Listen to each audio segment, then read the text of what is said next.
This waterfront belongs to the entire community, Mr. Harris. Victoria Brennan's voice cut through the August morning like a blade. I looked up from the boat lift motor to see her marching across my property with 4 strangers trailing behind. Her fingers stabbed toward my grandfather's boathouse. You can't hoard a natural resource while families with children have nowhere to swim. It's selfish, it's un-American, and frankly, it's disgusting. She stopped 15 feet away, designer sunglasses perched on highlighted hair, her posture radiating the kind of aggressive confidence that comes from never being told no. She wore white linen pants and a coral blouse that probably cost more than my monthly mortgage payment. The 4 guests behind her, people I'd never seen before in 7 years of living here, shifted uncomfortably, clearly sensing they'd been dragged into something awkward and potentially illegal. One couple clutched expensive fishing rods still in their retail packaging. A middle-aged man in pristine boat shoes kept his eyes on the ground like he wished he could disappear.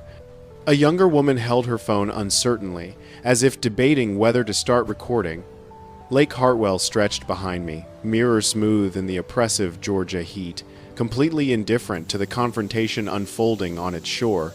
"This isn't a community resource," I said, keeping my voice level despite my heart hammering.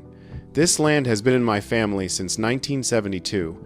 My grandfather, Thomas Harris, built this boathouse with his own hands after 30 years working for the railroad." Victoria's smile was razor thin, the kind that doesn't reach the eyes and suggests she's already 3 moves ahead in a game I didn't know I was playing. "I understand you have sentimental attachment, Marcus. We all treasure family memories. But we live in a community now, a modern community, with shared values and collective needs." Pine Ridge Shores HOA represents 87 families, hard-working families with children who deserve access to recreational amenities. Surely you can appreciate that children need safe places to learn to swim and fish?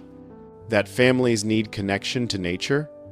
Her tone dripped false warmth, hiding steel underneath. I'd spent 12 years as a mechanical engineer on offshore drilling platforms, dealing with managers who confused authority with expertise. This was the same energy. "I understand property rights," I said, pulling out my phone. "The deed is registered with Paulding County. The boundaries are surveyed. This land is separate from Pine Ridge Shores, which means your HOA has no jurisdiction here." One of the guests cleared his throat. "I didn't realize this was private." Victoria told us this was the community waterfront access. Victoria waved dismissively.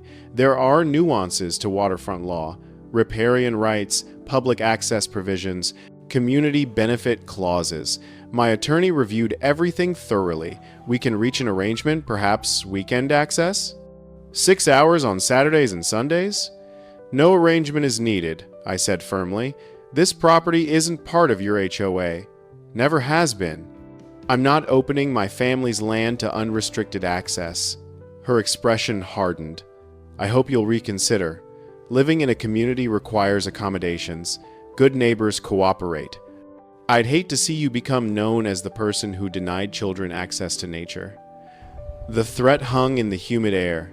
She was putting me on notice. Cooperate or be ostracized. Victoria turned to her disappointed guests and told them to leave, that she'd discuss alternatives at the next board meeting. They filed back toward the street, relieved to escape. Victoria paused at my property line and glanced back. "Think about what I said, Marcus. Community spirit goes both ways. You might need your neighbor's goodwill someday." Then she was gone, footsteps fading down the gravel path. I sat back on the dock, looking at the water. A kingfisher dove from a dead tree. Somewhere in the reeds, a bullfrog croaked. This place had been my grandfather's sanctuary.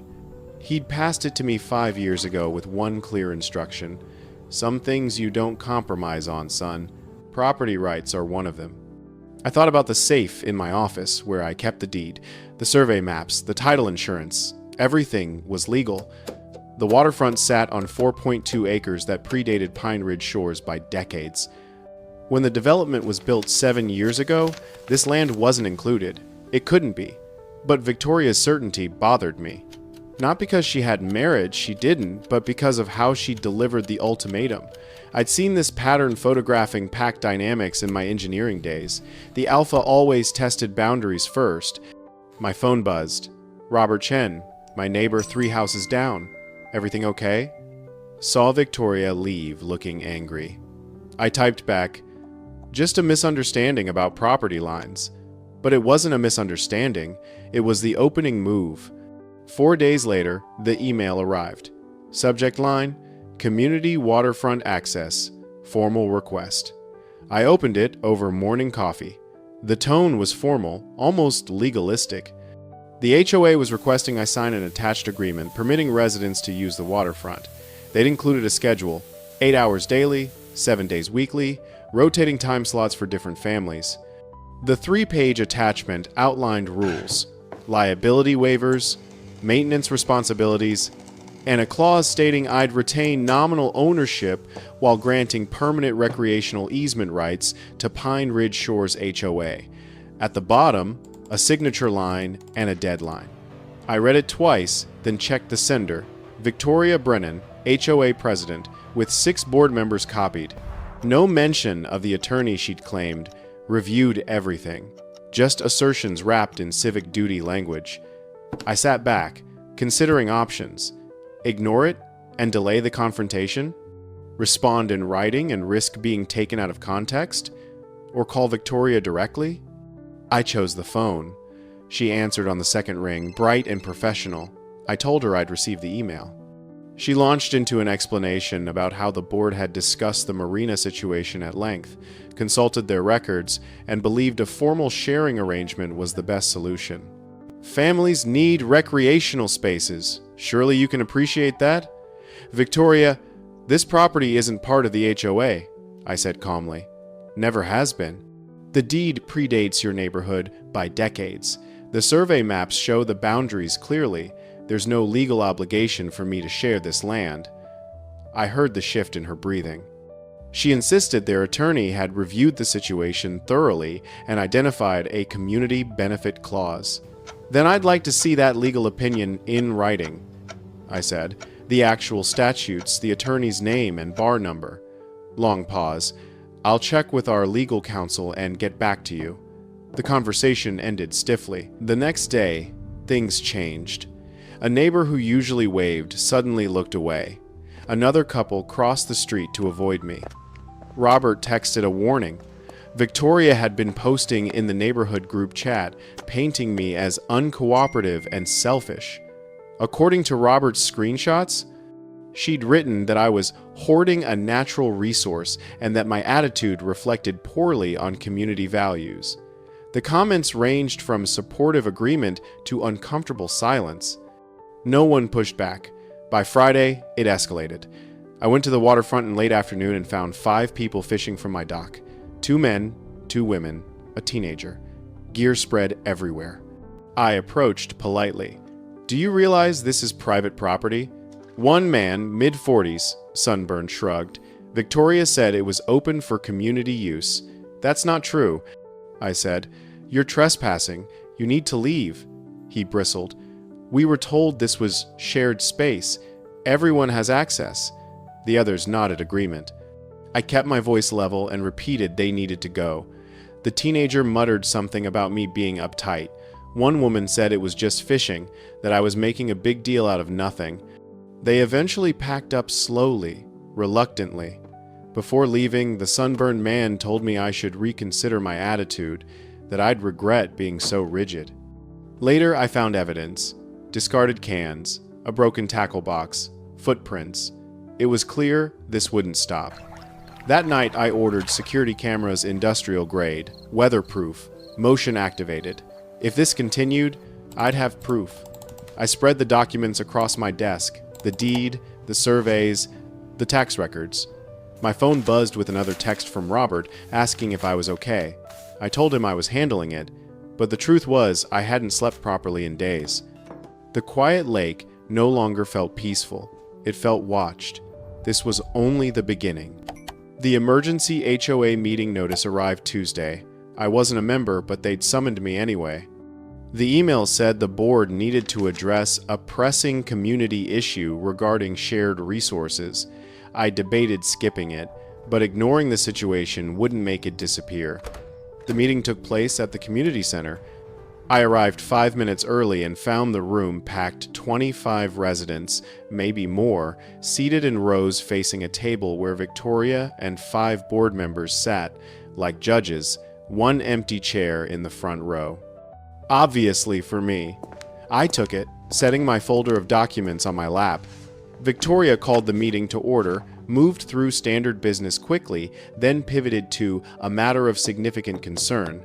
A resident, she said without naming me, has declined to share a valuable recreational resource. The waterfront could benefit every family in Pine Ridge Shores. She described how children needed safe places to fish, how property values would increase with water access, how shared resources fostered neighborly spirit. She opened the floor for comments. Hands shot up immediately. A young father said his kids had nowhere safe to fish. An elderly woman talked about how communities thrived when people shared. Another resident said hoarding private spaces reflected poorly on neighborhood values. No one mentioned property rights. No one acknowledged the land wasn't part of the HOA. They spoke as if access were a moral imperative. Victoria nodded sympathetically at each comment, occasionally adding observations about community cohesion. When someone suggested legal complications, Victoria smoothly cut them off, saying their attorney had confirmed options existed. She never produced documentation, never named the attorney. Just kept asserting authority. When she finally asked if I had anything to say, the room fell silent. I stood, folder in hand. The waterfront sits on 4.2 acres deeded to my grandfather in 1972, decades before this HOA existed. The property has its own survey, tax assessment, and title insurance. It was never part of Pine Ridge Shores. HOA bylaws don't apply. I held up the documents. I have the deed. The survey maps. 52 years of tax records.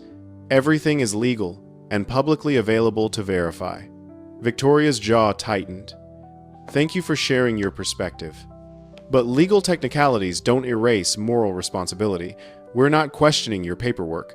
We're questioning whether it's right for one person to control access to an entire lake. She proposed the board draft a formal sharing agreement.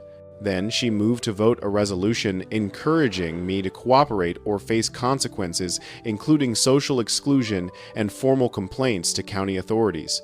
The vote was quick, 18 in favor, 3 against, 4 abstentions. Robert was one of the no votes. The resolution passed. Victoria smiled like she'd won. I left without a word. Within 2 days, a coordinated social media campaign appeared that was clearly planned and professionally executed. Save Our Lake Access featured drone photographs of the waterfront. Someone had actually hired a drone operator to fly over my property alongside carefully crafted text about a wealthy property owner who refused to share natural flighted in the Sens resources with families and children. The language was designed by someone who understood libel law, carefully avoiding direct accusations of wrongdoing while implying greed, selfishness, and antisocial behavior at every turn through clever word choices and strategic omissions. Comments piled up from people inside and outside Pine Ridge Shores, most of them complete strangers who knew nothing about the actual legal situation or property history, but felt entitled to judge me based on fragments of information filtered entirely through Victoria's biased narrative. They called me selfish, entitled, greedy, heartless, the kind of rich person who hoards wealth and opportunity while children suffer and families struggle. Someone had even found an old article from an engineering trade magazine about a project I'd worked on and posted it with a caption about the profound hypocrisy of an engineer who designs public infrastructure while actively denying public access to his own private property. Robert tried defending me in the comments section, pointing out with admirable patience that private property actually meant something in America, that I wasn't legally obligated to share my family's land, that Victoria's narrative was deliberately misleading. Victoria blocked him within an hour and deleted his comments, then posted a response suggesting that anyone defending me was either related to me or complicit in my campaign of exclusion against working families. The propaganda machine rolled on without any interference or fact-checking. More photos appeared daily, the boathouse from multiple angles, the dock, the shoreline, all taken from boats on the lake since nobody could legally access my property to photograph from land. More manufactured outrage. More calls for me to do the right thing and think about the children and be a real neighbor instead of a property hoarder. My reputation, carefully built over 5 years of quiet, respectful living in the area, disintegrated within days. People I'd never met, would never meet, who lived in different states and had no connection to Georgia or Pine Ridge shores, felt entitled to judge me, condemn me, vilify me based on carefully curated fragments of information that told only the story Victoria wanted told. Then came the night someone cut my gate lock. I discovered it the next morning. The padlock lay in the grass, cut clean through. Worse, there were already people there, more than 15 spread across the property, like a public park. Families with picnic blankets, kids running around, adults setting up grills. They'd brought coolers, folding chairs, fishing gear. It looked coordinated. An older woman saw me and waved cheerfully. Victoria organized a community gathering. She said you'd finally agreed to share. "This is private property," I said, voice calm despite rising fury. "I haven't agreed to anything. You're trespassing." The mood shifted. A man in his 30s stood up. "We were given permission by the HOA president. You can't harass people enjoying a peaceful afternoon." Someone pulled out their phone and started recording. "This is the property owner threatening families for enjoying nature. I kept my distance. This is private land. You need to leave." A teenage girl called me a jerk. A woman said I was being unreasonable. I called 911, explaining the situation while people watched and whispered. Some started packing up. Others stayed defiant. Deputy Martinez arrived 20 minutes later. He listened to both sides, checked my documentation, and confirmed this was private property, but the damage was done. Victoria had weaponized the community against me. As the stragglers left, one looked back. "You'll regret this. The neighborhood will remember." I stood alone afterward, looking at the litter scattered across what had been pristine property just hours before, plastic cups floating in the water near the dock, food wrappers caught in the reeds, cigarette butts ground into the wood planks my grandfather had laid 50 years ago, sunscreen bottles abandoned in the grass, charcoal from their grills staining the earth black. My grandfather's sanctuary, the place he'd escaped to after brutal 12-hour shifts, the refuge he'd built plank by plank with arthritic hands, the legacy he'd trusted me to protect had been invaded, desecrated, turned into a public dumping ground. And I knew this was far from over. Victoria wouldn't stop. She'd tasted power, wielded a mob, and discovered that most people would follow anyone who spoke with absolute confidence, regardless of whether they had actual authority or any legal right to do what they were doing. But here's what I didn't know yet. What I couldn't see coming through my rage and exhaustion and sense of violation. The real cost wouldn't be measured in broken locks or hateful social media posts or legal fees. It would be measured in something far more personal, far more irreversible. Something I'd lose, that I couldn't get back, couldn't replace, couldn't repair with lawyers or lawsuits or righteous vindication. My grandfather had stood his ground against developers and county officials and neighbors who wanted things from him. He'd held this property through economic downturns and zoning fights and constant pressure to sell or share or compromise. He'd been admired for it, respected for his principles, remembered as a man of integrity. But he'd also died alone in a hospice bed, with only me sitting beside him. No wife to hold his hand in his final moments, no children or grandchildren except me to mourn him, no community that had rallied around him in his last days. Just his property intact and his principles preserved, and an overwhelming, crushing solitude that had defined his final decades. Was that the life I wanted? To win every battle but lose everything that made life worth living? To be right at the cost of being connected? Saturday morning arrived with oppressive heat. Around 10:30, Robert texted, "Community Fishing Day. Your place. I grabbed my keys and drove to the waterfront. Cars lined the access road. People, maybe 40, spread across my property. A banner read Pine Ridge Shores Community Waterfront Day.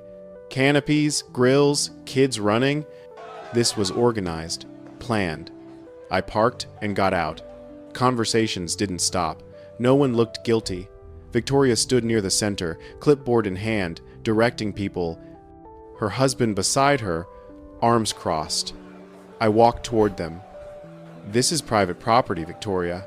She looked up with practiced surprise. The community organized this to demonstrate the value of shared recreational spaces. Families deserve access to nature. Your refusal has forced us to take a stand. Show me the deed, I said, pulling the document from my pocket. I held it toward her. Victoria glanced at it, then deliberately knocked it from my hand. The deed fell into grass. Old paperwork doesn't change reality, she said. Property laws evolve. You're clinging to outdated notions that have no place in a thriving community. Her husband stepped forward, voice low and menacing. You need to be careful. Making enemies of the entire neighborhood won't end well. Think about how vulnerable you might be if nobody's on your side. The crowd formed a loose circle around us.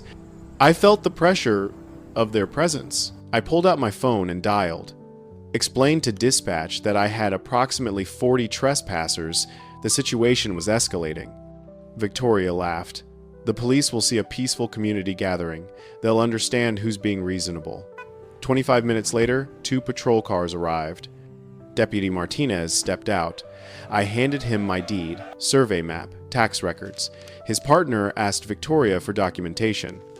Victoria produced a printed email claiming their attorney had confirmed community benefit rights. Martinez asked for the attorney's name and contact information. Victoria hesitated. I'd have to check my records. This is becoming ridiculous. Martinez's expression didn't change. Ma'am, based on the documentation provided, this is clearly private property. Everyone is trespassing. Leave voluntarily or face citations. People started gathering their things, murmuring, casting glances at Victoria like they'd been misled. Victoria's face flushed red. This isn't over. We have rights. We won't be bullied. Martinez warned that organizing trespass events could result in charges. Victoria pointed at me, hand shaking. You'll regret this, Harris. This neighborhood will remember. Her husband pulled her toward their SUV. She resisted, still insisting they were right, but eventually went. The crowd dispersed. Within an hour, the property was empty except for me, the deputies, and trash everywhere. Martinez advised me to post clear signage, document everything, call immediately if more incidents occurred. This is harassment. It'll likely continue until she either gives up or faces legal consequences. I thanked him and picked up my property deed from the grass, brushing off dirt. The paper was creased but intact. I spent the afternoon cleaning, photographing debris, reviewing security footage that had captured everything. I backed up files to 3 locations and started drafting an email to a property attorney Robert had recommended. The war was declared. Time to fight back. But that night, lying awake at 2 a.m., staring at water stains on the ceiling that I kept meaning to fix, listening to the air conditioner rattle and the house settle around me, I started questioning everything that had seemed so clear and righteous just hours before. Was I really going to sue neighbors over a property line? Destroy Victoria's entire life, her reputation, her position, potentially her marriage over access to a boathouse? My grandfather had stood his ground. Yes, had fought every battle that came his way, and won every time.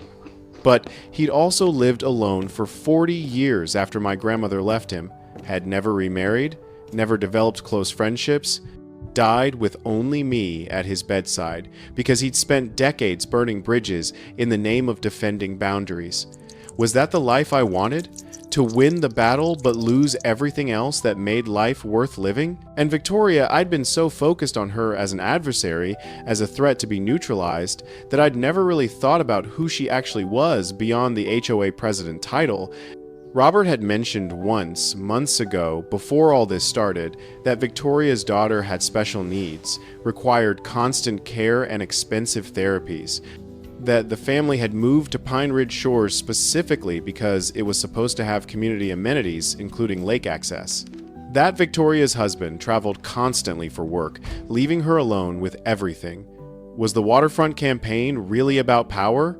Or was it about a desperate mother trying to give her daughter something approximating a normal childhood, trying to create opportunities for a kid who spent most of her time in therapy appointments and doctor's offices? Was Victoria's aggression born from malice, or from the crushing weight of trying to be everything to everyone while slowly drowning under expectations she couldn't meet? I didn't know. I'd never asked. I'd been so certain of my righteousness, so focused on defending what was legally mine, that I'd never considered the human cost of winning. Malcolm Rivers practiced property law from an office above a coffee shop on the main street of Dallas, Georgia, in a space that smelled like espresso and old books and leather.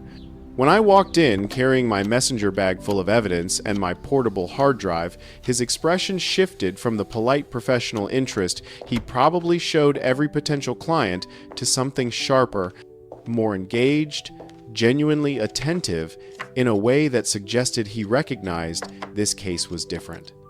I laid out my documentation the way I'd learned to present engineering specifications, systematically, logically, completely, letting the evidence tell its own story without unnecessary embellishment.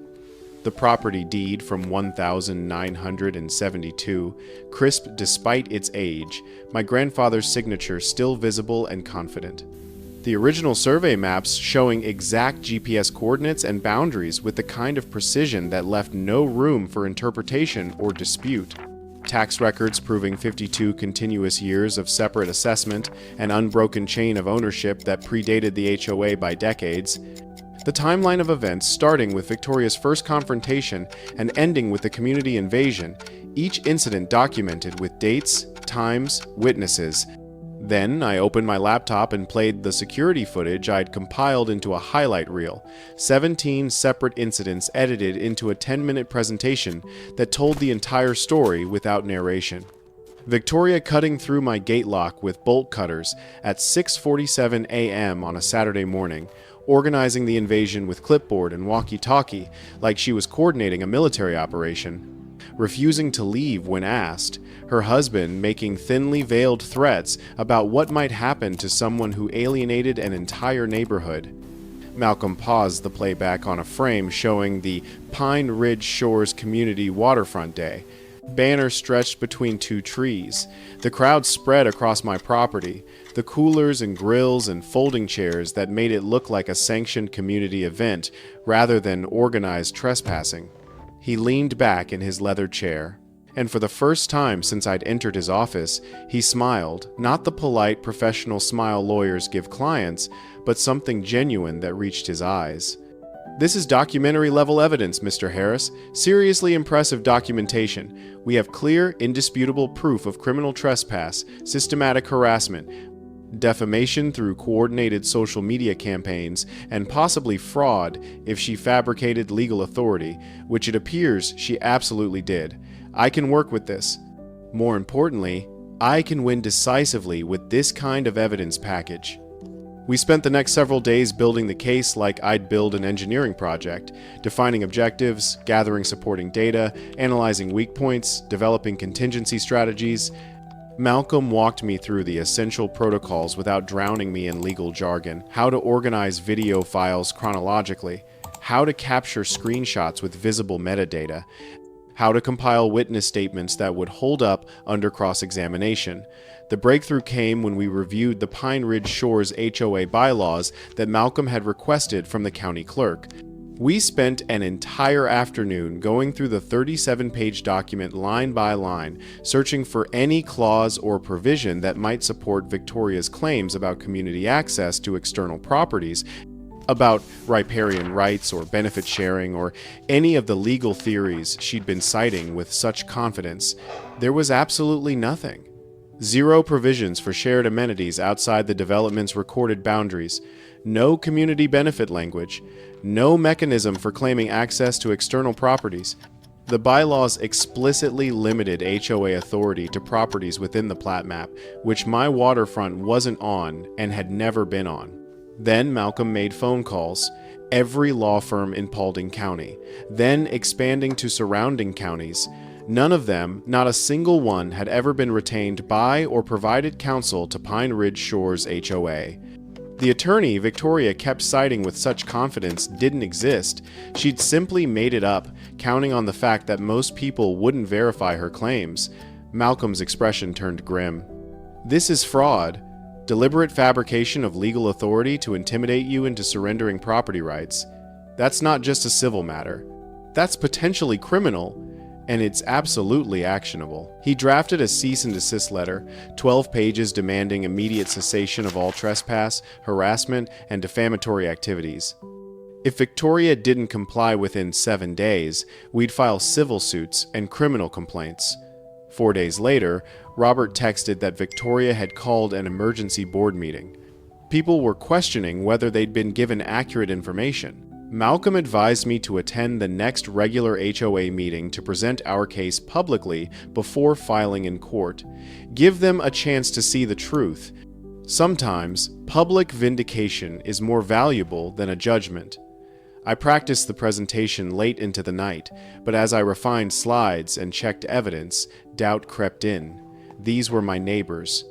People I'd see at the grocery store, at the gas station, for years to come. Was I really going to publicly destroy Victoria in front of everyone? What would my grandfather say? He'd fought his battles, yes, but he'd also died alone. The meeting room was more crowded than before. 23 residents filled chairs, more standing along the back. I arrived with Malcolm, both carrying equipment. Victoria sat at the head table with 4 board members. Her husband stood against the back wall. After standard business, Victoria addressed a concerning development. She characterized my actions as aggressive and retaliatory. Malcolm asked if I could respond. Victoria reluctantly allowed 10 minutes. I connected the laptop. Title slide, Property Rights and Legal Facts. I showed the deed, 4.2 acres, recorded 1,972. The survey map with my land in blue, the HOA in red, no overlap. Tax records showing 52 years of separate assessment. Everything I'm showing is public record, I said. Anyone can verify this. The property was never part of Pine Ridge Shores. I displayed Victoria's email demanding I sign over access. She claimed their attorney reviewed everything. I asked for the attorney's name. She couldn't provide it. My attorney called every law firm in Paulding County. The attorney doesn't exist. She made it up. The room stirred. Victoria said nothing. I showed screenshots from the social media campaign.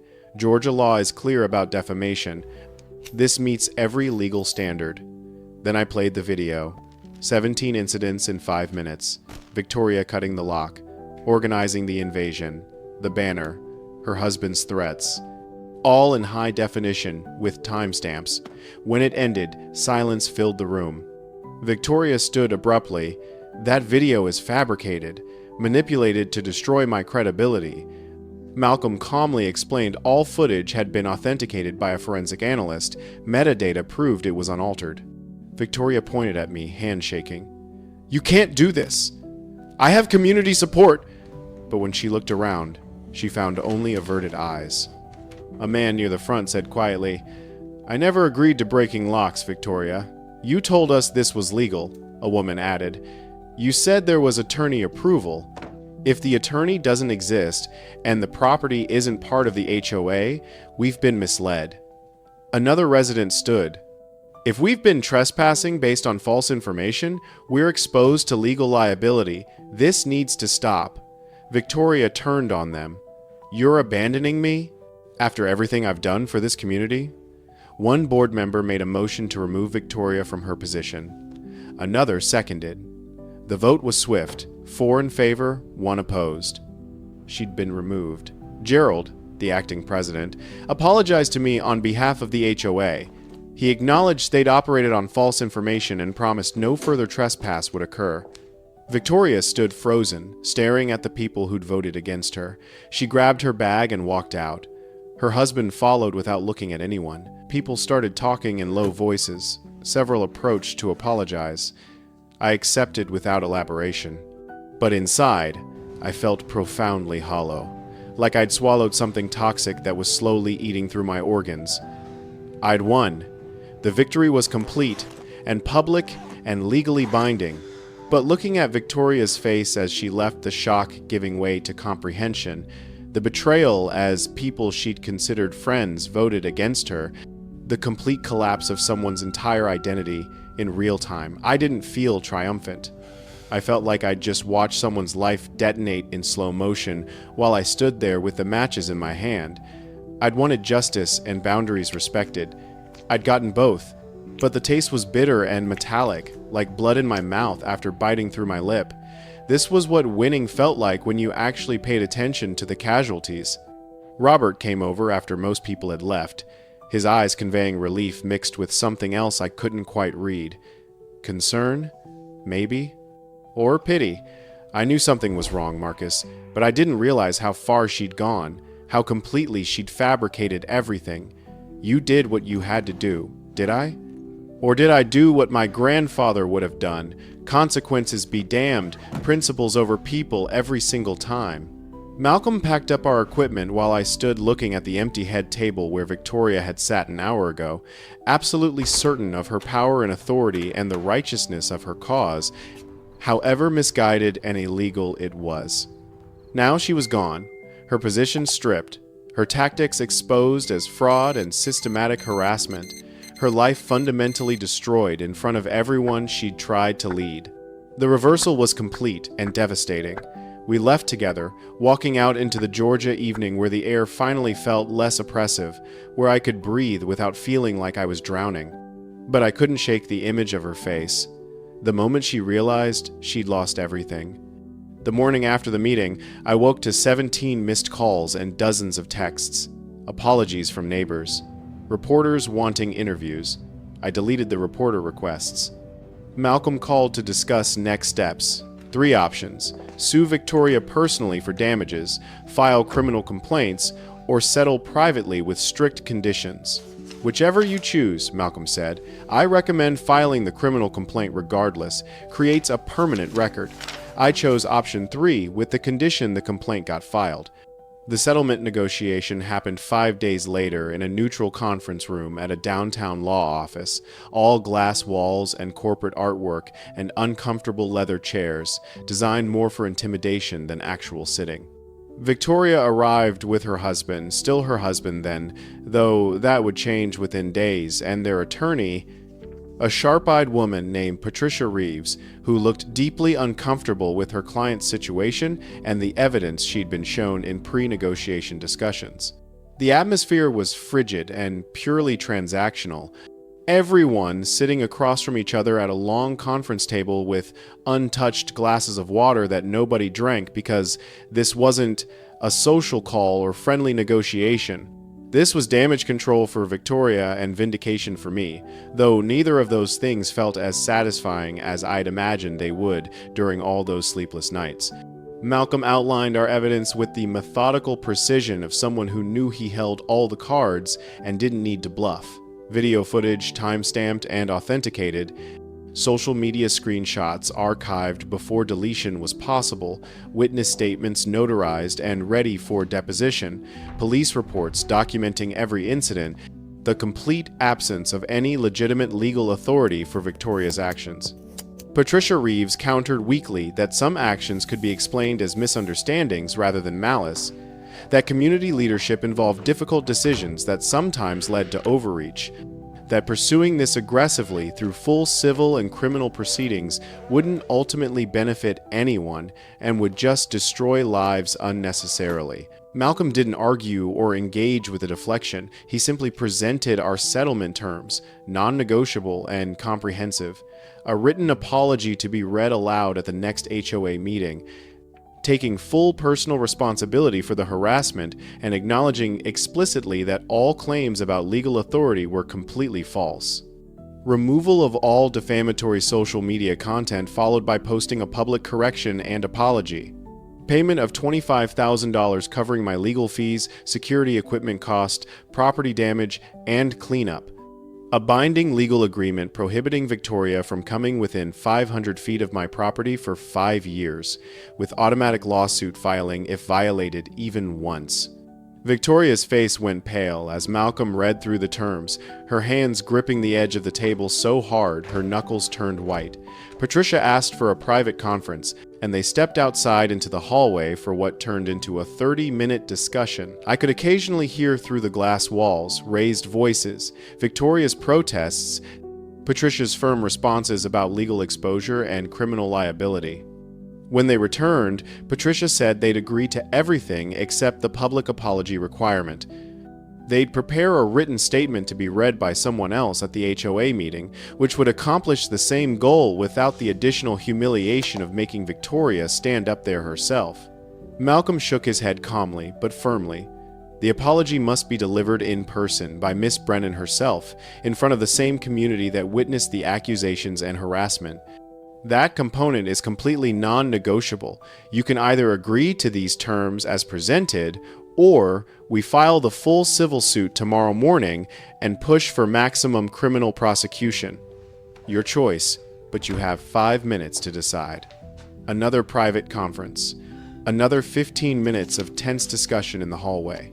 Finally, they agreed to every single term without further modification.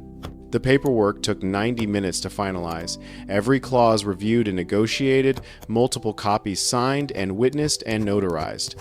Victoria signed each page mechanically without looking at me once, her hand moving across the paper like she was signing her own death warrant, which in a sense, I suppose, she was at least the death of who she'd been in this community.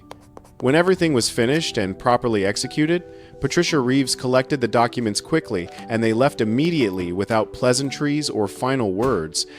Victoria walking out with her head down and her husband's hand on her elbow, guiding her like she might collapse without physical support. Malcolm told me I'd handled everything exactly right, firm but not vindictive, focused on restoration and protection rather than pure destruction. But I wasn't sure I felt anything except exhausted and vaguely ill, like I'd just witnessed something I couldn't unsee or take back. But that night, I got a call from Robert that changed everything, that made all my moral questioning suddenly concrete and immediate. "Marcus, you should know something before you hear it through the neighborhood grapevine. Victoria's husband left her, filed for legal separation this afternoon. Took the kids, took their daughter, Emma, the one with special needs who needs all those therapies. He's claiming she became obsessed with the HOA presidency, that the waterfront campaign consumed her, that she neglected the family and their daughter's care because she was spending all her time on community politics and fighting you. He's going for full custody. Says she's unstable. I sat in my truck at the dark waterfront, phone pressed against my ear, Robert's words echoing in the silence, processing what he'd just told me with a growing sense of horror that felt like ice water spreading through my veins. Victoria's husband had left, taken the kids, taken Emma, the daughter who needed her mother, who needed consistency and routine and specialized care. The daughter who had been, if I was honest with myself, probably the real reason Victoria wanted the waterfront access in the first place. I'd wanted to protect my property, yes, to stand up for what was legally and morally right, to defend boundaries that needed defending, but had I considered what it would actually cost her? Not just her HOA position, or her social standing, or her reputation in the neighborhood, but her marriage, her children, her daughter who depended on her for everything. My grandfather had stood his ground against every challenge, every pressure, every attempt to make him bend or compromise or share what was his by right. But he'd also died alone, estranged from most of his family, with only me there at the end, because everyone else had given up trying to maintain relationships with someone whose principles always mattered more than people. No wife, no children except the one daughter who'd left and never came back, who I'd never met because the breach was too deep to heal. Just his property and his principles intact, and a crushing, defining loneliness that had shaped his final decades. Was I headed down the same path? defending boundaries so fiercely that they became walls nobody could scale? The public apology happened 2 weeks later. Malcolm advised me not to attend. Robert recorded it and sent me the video. Victoria stood at the front reading from a prepared statement, voice barely above a whisper. She admitted acting beyond her authority, making false claims about attorney consultation, organizing trespass activities, damaging my reputation through social media campaigns. The room was silent when she finished. Robert said people looked shocked. The check for $25,000 arrived by certified mail.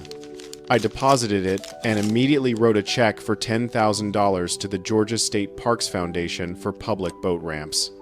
The rest went toward waterfront upgrades, dock repairs, boundary signage, security. Malcolm filed the criminal complaint. The DA's office charged Victoria with misdemeanor trespass. She resolved it with a plea: 60 hours community service, 1 year probation. Over the following month, Pine Ridge shores returned to normal. People waved when I drove past. A few invited me to gatherings, which I declined.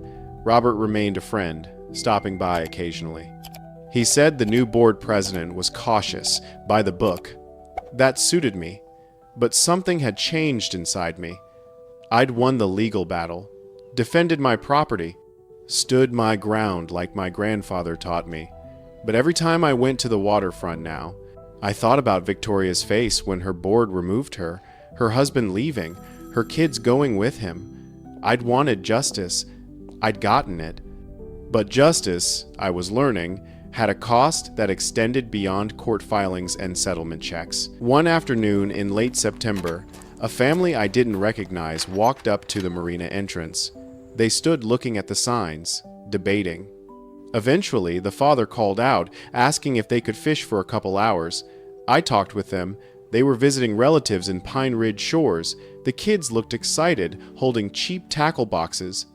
I told them they could fish that afternoon. They thanked me and spent 4 hours on the dock. When they left, they cleaned up and thanked me again. That became the pattern. People asked. I said yes when I felt like it. The key difference was control. I made decisions based on my judgment, not because a board demanded it. Some neighbors never asked. Others approached occasionally, always courteous. The waterfront became what it should have been. Mine to share or not share, mine to protect. But the victory felt hollow in ways I hadn't expected. I'd protected the property, lost the community in the process. My grandfather had been right about standing your ground.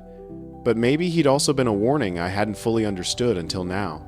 3 weeks later, I sat on the dock at dawn with my camera on its tripod, waiting for the light to change in that perfect liminal space between night and day when the world feels suspended and anything seems possible. September was fading into October, that transition period when Georgia couldn't decide if it wanted to be summer or fall. The water was perfectly still, reflecting the orange and pink sky like polished obsidian, creating a mirror world beneath the real one that seemed more peaceful than anything above the surface. A great blue heron landed 30 feet away, completely unconcerned by my presence, and began its ancient, patient hunt for fish with movements so slow and deliberate they seemed almost meditative. I adjusted my camera settings and started shooting, falling into the familiar rhythm that had always grounded me when nothing else could. Observe without judgment, wait without impatience. Capture the perfect moment when it presents itself. The legal battle was over. Victoria had completed her 60 hours of community service at a food bank downtown, had reportedly put her house on the market, was considering moving away to somewhere nobody knew her story or her failures. Her daughter, Emma, was living with Victoria's ex-husband in North Carolina, 3 hours away. Seeing her mother every other weekend under supervised visitation because the court had deemed Victoria an unstable influence. The neighborhood had accepted and adjusted to the new normal, which was really just the old normal with clearer, legally enforced boundaries and a shared understanding that some lines couldn't be crossed. But the experience had left marks deeper than property lines or legal settlements, had carved grooves into my psyche that I suspected would never fully heal or fade. I'd been forced to defend something that should have been unquestionable, to prove my right to control my own family's land. That kind of fight changes you fundamentally, reshapes you at a level you don't recognize until long after the battle ends. I thought about my grandfather often during those quiet October mornings at the waterfront, his weathered hands showing me how to read hydraulic pressure gauges, his patient voice explaining why boundaries mattered, not because of what they kept out, but because of what they protected within. He'd taught me about standing firm when tested, about knowing when to bend and when to break before you'd compromise on principles that defined who you were. But he'd also taught me, though he'd never intended this lesson, about the cost of being right, about how you can win every battle and still lose the war, about how isolation can feel like victory right up until the moment you realize you're completely, irreversibly alone. The sun climbed higher, warming the dock beneath me and burning off the morning mist that clung to the water's surface like reluctant dreams. I packed up the camera gear carefully, methodically, the way my grandfather had taught me to treat tools that mattered. I walked back toward the house, passing the professional signs that marked property boundaries with crystal clarity, impossible to misinterpret or ignore or pretend didn't exist. Private property, protected by law, defended in court, validated by every legal mechanism our society had created to preserve individual rights against collective pressure, but also protected by something less tangible and far more costly, the demonstrated willingness to stand firm even when the cost was higher than you'd calculated, even when winning felt like losing, even when being right meant being alone. Boundaries only worked when you enforced them consistently and without mercy. I'd learned that lesson the hardest way possible, had it burned into me by fire and fury and systematic harassment. But I'd also learned something my grandfather's ghost couldn't teach me. Something I was only beginning to understand in the hollow space where victory should have felt satisfying. Sometimes the boundary you defend most fiercely, the line you refuse to let anyone cross, no matter what the cost, becomes the wall that isolates you most completely from everything that makes life worth defending in the first place. The waterfront was mine, the victory was complete and legally unassailable. The law had held firm, the boundaries were clear, but the dock felt lonelier than it ever had before, even in the years after my grandfather died and I'd inherited this beautiful, peaceful, isolating sanctuary.